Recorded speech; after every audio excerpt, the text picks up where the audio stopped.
नाताळचा सण भारतासह जगभरात साजरा करण्यात येतोय. काल रात्री चर्चमध्ये प्रार्थना करण्यात आल्या. तसंच नाताळनिमित्त रोषणाई देखील करण्यात आली आहे.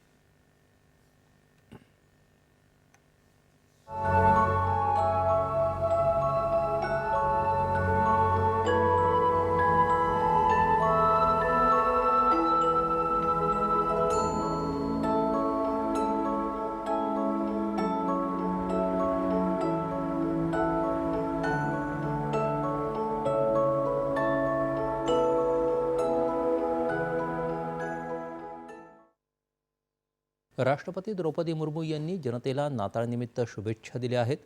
प्रेम आणि सद्भावनेची शिकवण आपण आत्मसात करूया, असं राष्ट्रपतींनी म्हटलं आहे. उपराष्ट्रपती जगदीप धनखड यांनीही नाताळनिमित्त जनतेला शुभेच्छा दिल्या. नाताळचा सण संपूर्ण मानवजातीला आशा, करुणा आणि एकतेचा संदेश देतो. प्रभू येशूंची शिकवण आजच्या काळातही प्रासंगिक असल्याचं त्यांनी आपल्या संदेशात म्हटलं आहे. पंतप्रधान नरेंद्र मोदी यांनीही नाताळच्या शुभेच्छा दिल्या आहेत. भगवान येशू यांची शिकवण प्रत्येकाला शांतता आणि समृद्धीचा मार्ग दाखवत राहो, असं पंतप्रधानांनी म्हटलं आहे.